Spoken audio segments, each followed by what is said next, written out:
Hare Krishna, welcome to our channel. Bhagavad-gita, here it is. Because we happen to have Bhagavad-gita as it is, translation and commentary by His Divine Grace A.C. Bhaktivedanta Swami Prabhupada. So we have been reading from the 13th chapter. We have a bunch of verses that are all coming together, so there's a very long purport. So we've been reading that a few times, and today we might come to the end of this purport. Shri Guru Shri Juta Padakamalang. So these verses, they are all about knowledge. This is Krishna's definition of knowledge, and it may not be exactly the same definition we are used to.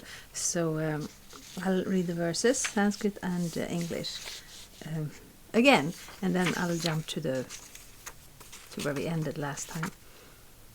Amanitvam madambhitvam ahimsa kshantirarjavam acharyopasanang shauchang sthairiam atma vinigraha indriyarthishu vairagyam anahankara evacha janma mrityu jara vyadhi dukkha doshrana darshanam asaktiranabhishvanga putradara grihadishu nityang cha samachittatvam istanistopapatishu mayechananya yogena bhaktiravyabhicharini vivikta desha sevitvam aratir jnana sangsadi Abhyatma jnana nityatvam tattva jnanartham darshanam etat jnanam iti proktam ajnanam yad atonyatha.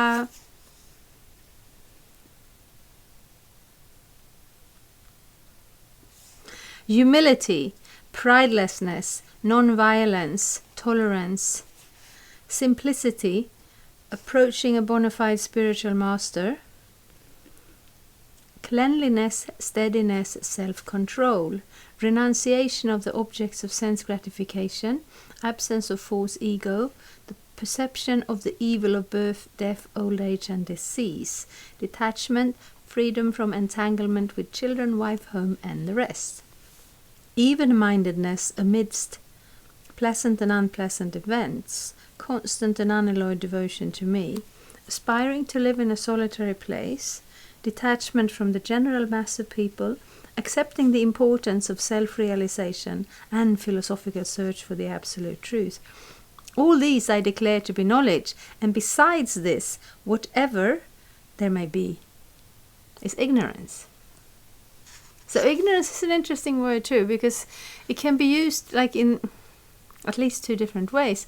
Ignorance means lack of knowledge, means simply we don't know.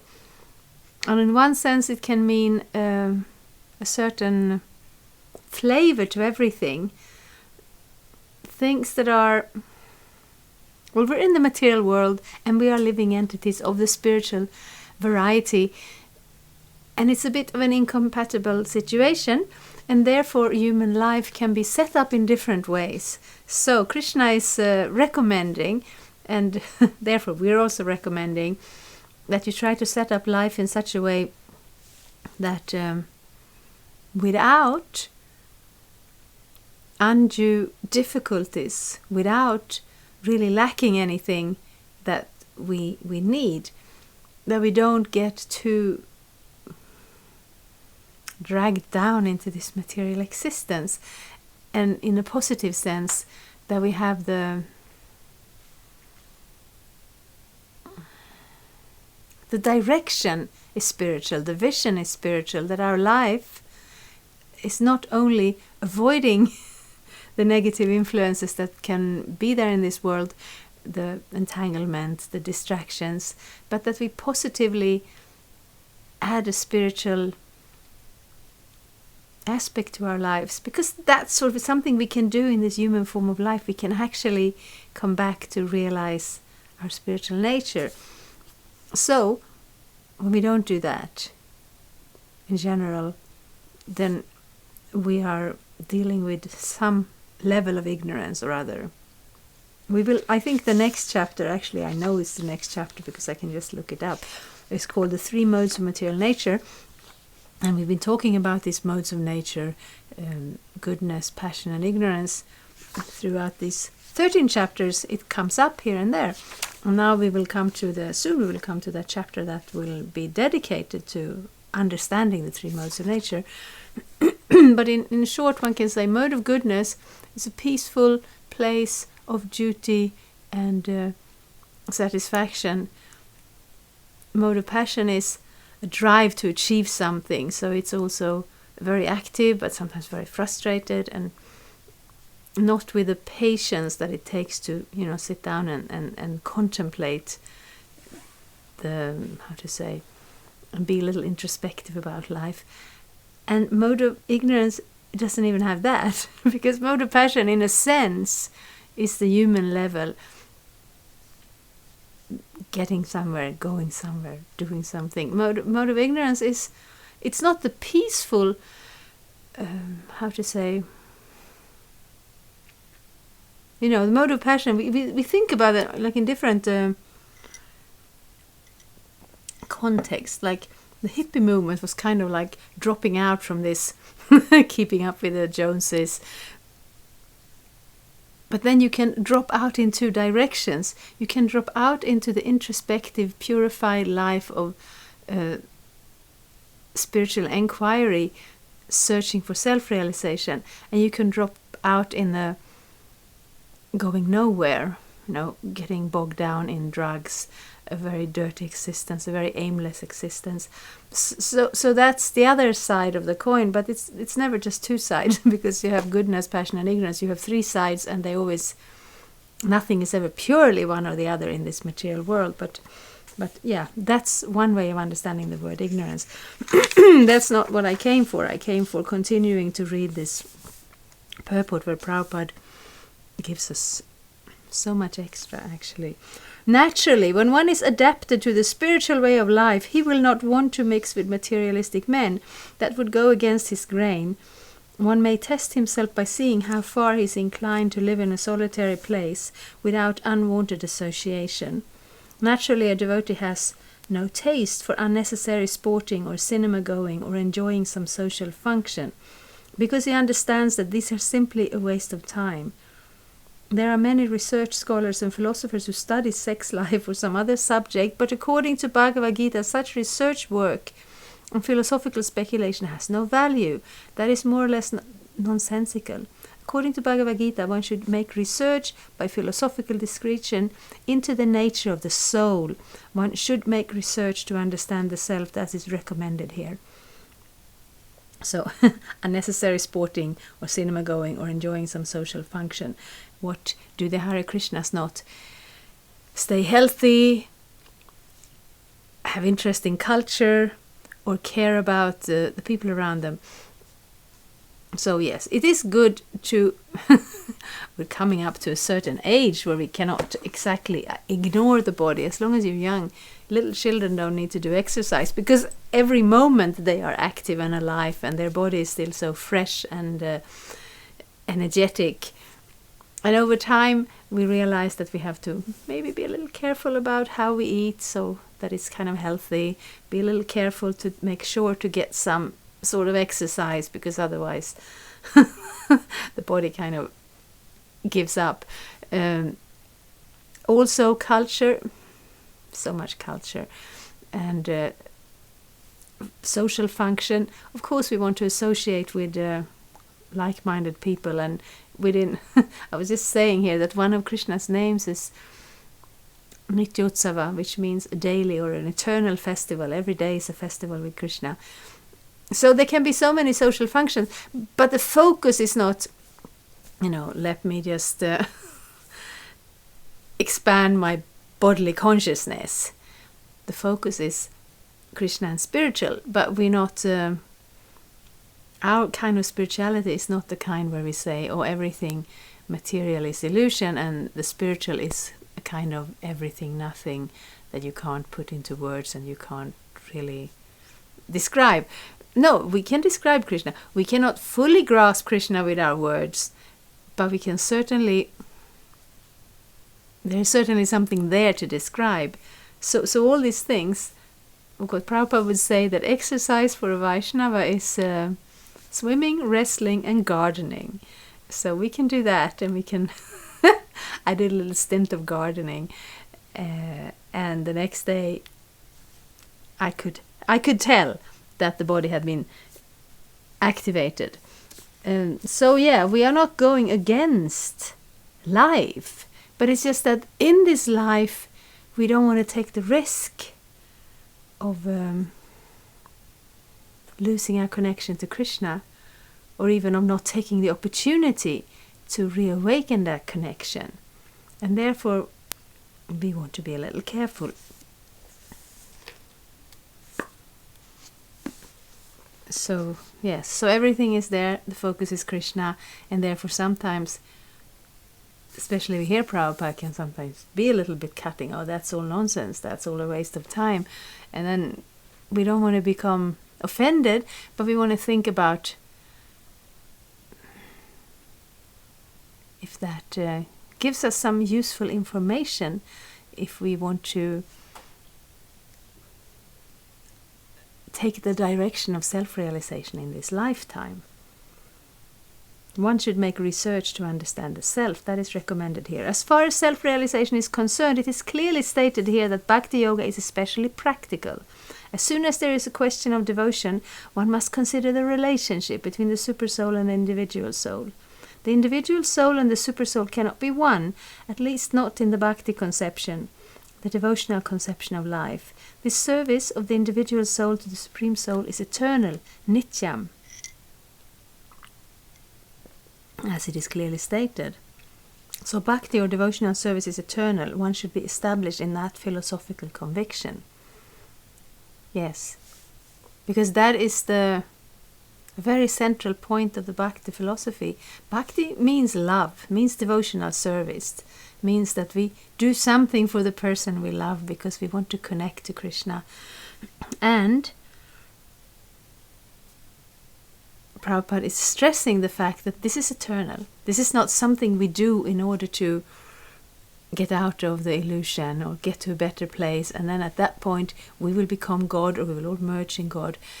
Because then it is not love. If you've ever been in love, then the idea that that person that you love is just a kind of scripted part of yourself that you could merge into, that would defeat the whole idea. Because you want that person to exist so that you can have a relationship. And Krishna, we want him to exist. He does exist. And we're very happy about that fact. And that is an eternal fact. So then all these steps of devotional service, in the beginning there may be a sense that our Bhakti Yoga is done in order for our own purification, for our own betterment, for our own upliftment. And that is certainly one aspect. When we perform devotional service, it is a form of yoga. We will gain self-realization, purification. Our consciousness will be lifted out of this material platform.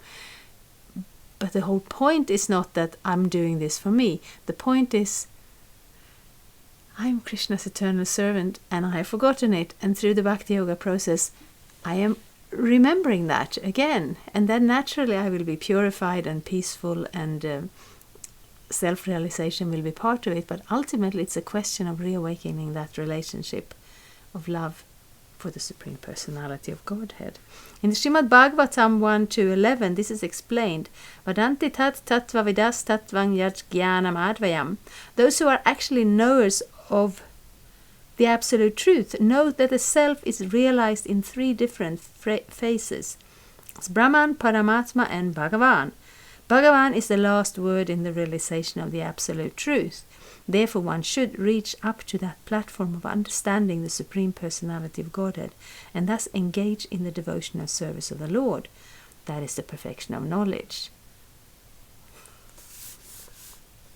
Yes. Because whatever we want to know, ultimately it is a part of Krishna's energy, or it is Krishna himself, or it is part of our relationship to Krishna. We speak about that realizing the absolute truth is done in 3 features: Brahman, Paramatman, Bhagavan. Brahman is the impersonal sense or actual realization. It is a bona fide realization, although it is not complete, of realizing the spiritual nature of everything, of ourselves and everything. We are part of that everything. But that is kind of a vaguer realization. Then Paramatma means Krishna's localized aspect that comes with us in our heart, life after life in this material world. Paramatma, super soul, is always there. And to realize super soul, seeing God in our own heart, that is a realization, and it is available, and it can be done through certain yoga processes. But the complete perfection is realizing Bhagavan, the original Supreme Personality of Godhead. He will manifest in the form of super soul that we may or may not be aware of. Sometimes we have the sense of this inner voice, the conscience, and that is super soul. But even when we are not aware of him, super soul is always there and allowing us to be who we want to be in this material world, reminding us of our own desires, and of course also putting us in touch with our own karma. Without super soul, none of that would happen. We would be entirely helpless and unable to exist in this world in this way that we are now. So that's different steps of realization, but we want to remember that the complete realization is the realization of super soul. Just like when we start to connect to Krishna, we hear of the philosophy of Sambandha, Abhideya and Prayojana.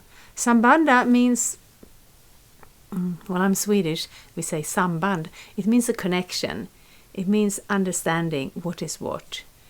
And then Abhideya means taking up that activity. And Prayojana means the complete realization. So we can make this list, we can discuss and we can analyze and we can describe different aspects. But it's not just a question of a dry philosophy, it's a question of understanding. Okay, we don't have that full realization. It doesn't mean we're going to be ignorant and do something else. No, we want to be in that process of self-realization, and we want to hear about it so we know what we're doing and where we're going with it. And we want to go towards Krishna. Beginning from practicing humility up to the point of realization of the Supreme Truth, the absolute personality of Godhead. This process is just like a staircase beginning from the ground floor and going up to the top floor. Now, on this staircase, there are so many people who have reached the first floor, the second or the third floor, etc. But unless one reaches the top floor, which is the understanding of Krishna, he is at the lower stage of knowledge. If anyone wants to compete with God, and at the same time make advancement in spiritual knowledge, he will be frustrated. It is clearly stated that without humility, understanding is not truly possible. Yeah, humility is actually not... it may not be so easy, but it's actually quite natural. Because we are not God and Krishna is God, and therefore we will always be in a humble position in that connection. And it doesn't hurt. It's not a problem. It is just a fact. And that first little important fact of understanding that humility is the beginning of approaching spiritual realization. It is clearly stated that without humility, understanding is not truly possible. To think oneself God is most puffed up. Although the living entity is always being kicked by the stringent laws of material nature, he still thinks, I am God, because of ignorance. The beginning of knowledge, therefore, is amanitva, humility. One should be humble and know that he is subordinate to the Supreme Lord. Due to rebellion against the Supreme Lord, one becomes subordinate to material nature. One must know and be convinced of this truth. Yes, in order to gain knowledge, in order to make spiritual advancement, in order to practice self-realization. Prabhupada says, one must know and be convinced of this truth. Of course, nothing will happen if you don't know and you're not convinced of this truth, but your progress in spiritual life will not really take off. So these verses are quite fantastic. I can only speak for so long, but it's something to go back to meditate upon and to pick up again and look through every once in a while. They're nice to know, these verses. They're quite long, so it can be a little hard to memorize them, even if one is into this kind of thing. But you know, you read it a couple of times here and there, and these concepts become part of you. I mean, we can internalize this knowledge. We can see how they apply, how they are important. So we read these now for a couple of what you call them. Sometimes I just wish the whole world would speak Swedish. It would make it so much easier. But that is not the case. We're reading English, and it's all fine. But we've gone through this verse, and I've been really happy to do it. And if you have your own Bhagavad-gita, then you can read it sometimes and meditate on it. Let these words not just become a list of words, but let them sink in. Because, of course, we can do that with everything in Bhagavad-gita, but especially this verse. Thank you so much, Hare Krishna. Thank you for watching. We aim for updates every Tuesday and Friday. Please come back. If you have any questions or comments, please leave them down there. We also have some links and information for you. And there is, of course, the subscribe button. Thank you. Hare Krishna. I'm a Hare Krishna, and I approve this message. Subscribe. Hare Krishna, Krishna Krishna, Hare Hare, Hare Rama, Rama Rama.